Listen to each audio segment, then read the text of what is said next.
یہ سمجھیں کہ اللہ ہم سے چاہتا کیا ہے. کہیں ایسا نہ ہو کہ ہم سب ساری زندگی دھوکے میں گزار دیں, ہمیں پتہ ہی نہ ہو کہ ہمارا رب ہم سے کیا چاہتا ہے.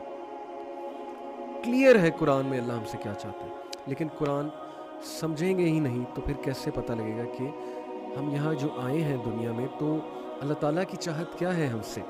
ہم اللہ کے بندے ہیں, اللہ تعالیٰ ہمارا رب ہے. What does he want from us?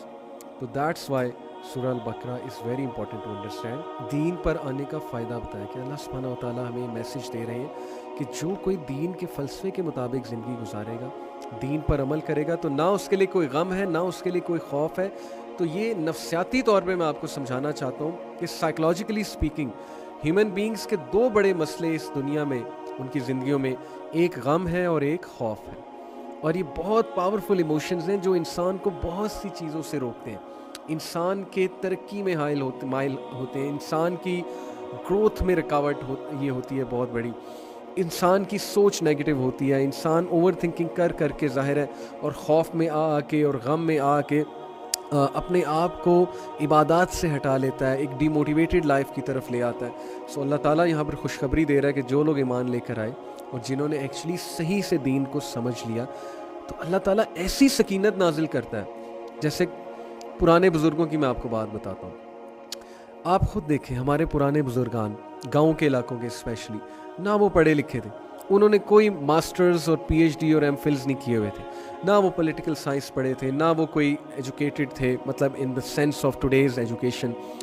پھر بھی کتنے دانا تھے, کتنی وائز باتیں کرتی تھیں ہماری دادیاں اور نانیاں, اور کتنے ٹوٹکے انہیں آتے تھے. یہ سب میڈیکل سائنس آئی ہے, میں مقابلہ نہیں کر رہا میڈیکل سائنس ورسز دیئر ٹوٹکے, میں بتانا ہی چاہ رہا ہوں کہ in spite of no education they had the wisdom, they had the quality such as forbearance, such as صبر. آج کی یوتھ, آج کی جنریشن بہت بے چین ہے, ہماری زندگیوں میں بے چینیاں بہت بڑھ چکی ہیں, ہم بہت جلد باز ہیں. وہ کوالٹی سچ ایز فوربیرنس, برداشت, ٹالرنس, صبر, کمپرومائز, ان چیزوں سے ہم بہت آہستہ آہستہ ان چیزوں سے ہم بہت دور جا رہے ہیں. تو بزرگوں کو دیکھیں, ہر وقت ذکر, ہر وقت تسبیح ہاتھ میں, چلتے پھرتے فجر پہ اٹھتے تھے, اور خوشی, ہر وقت خوشی اور عقل مندانہ باتیں کرنا. تو بڑا ڈفرینس ہے ہماری جنریشن میں اور ان کی جنریشن میں. So why this difference? Because unfortunately ہمارا تعلق اللہ سے ویسا نہیں ہے جیسا ان کا تھا.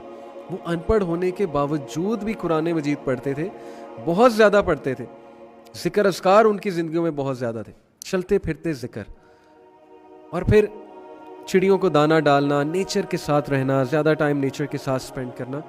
مجھے اتنا افسوس ہوتا ہے, مجھے مدرس کے میسیجز آتے ہیں یوتھ کلب کے تھرو, اور میں آج اگر کوئی ینگسٹر یہ بات سن رہا ہے تو اس ینگسٹر کو ایک بشارت دینا چاہتا ہوں کہ the quickest way to fail and get destroyed in life is to start misbehaving with your mother. جو نوجوان اپنی والدہ سے بدتمیزی کرنے لگ جائے تو بس وہ یہ سمجھے کہ اس کا ڈاؤن فال شروع ہو چکا ہے. مجھے اتنا دکھ ہوتا ہے جب پیرنٹس اور اسپیشلی مدرز یہ کہتی ہیں کہ یہ ہم سے مس بیہیو کرتے ہیں. یہ سارا دن بیٹھ کے روزے میں movies, T V series, games کھیل رہے ہوتے ہیں, نہ کوئی قرآن پڑھتے ہیں, نہ کوئی نماز ہے, نہ مسجد میں جانا ہے. تو پھر یہ وہی بات ہے نا کہ رسول اللہ صلی اللہ علیہ وسلم نے جب کہا کہ کچھ لوگ کو روزہ سوائے بھوک اور پیاس کے اور کچھ نہیں دیتا, تو انفارچونیٹلی پھر ہم ان لوگوں میں شامل ہو رہے ہیں. پھر تو روزہ ٹارچر ہے ہمارے لیے, پھر روزہ کیوں آپ رکھ رہے ہیں, اللہ پہ کیوں احسان کر رہے ہیں؟ اگر آپ نے بھوکا پیاسا ہی رہنا ہے اور اس کے علاوہ آپ نے کچھ نہیں کرنا تو پھر یہ احسان نہ ہی کریں, بہت مہربانی اللہ تعالیٰ پہ, نعوذ باللہ. تو مجھے بہت دکھ ہوتا ہے جب مدرز مجھے کہتی ہیں کہ وہ سمجھا کے تھک گئی ہیں لیکن کوئی فرق نہیں پڑ رہا. تو میں انہیں کہتا ہوں فرق پڑنا بھی نہیں ہے, کیونکہ کچھ لوگوں کو جوتیاں جو ہے وہ باتیں سکھاتی ہیں, اور کچھ لوگ کو جب ٹھوکریں لگتی ہیں زندگی میں تو شاید تب انہیں سمجھ آتا ہے. Sorry to use these words, تھوڑا سا ہارش ہے, لیکن اب کیا ہم کہیں. وہ مائیں کہتی ہیں کہ ہم بات کر کے تھک گئے ہیں, یہ فور گرانٹیڈ لیتے ہیں, اب تو شاؤٹ بھی کرنے لگے. تو میں انہیں کہتا ہوں کہ چھوڑ دیں, اللہ تعالیٰ مالک ہے, اللہ تعالیٰ سے دعا کریں, اور انشاءاللہ اللہ سے یہ دعا کریں کہ انہیں جلدی سمجھ آ جائے. لیکن اگر کوئی مجھے ڈائریکٹلی سن رہا ہے تو بہت ہی بری بات ہے, اور آپ لوگ خود اپنا ٹائم جو ہے وہ ضائع کر رہے ہیں. تو ہر انسان کو خود اپنی فکر ہونی چاہیے اور عقل مندی کا ثبوت دینا چاہیے ہر انسان کو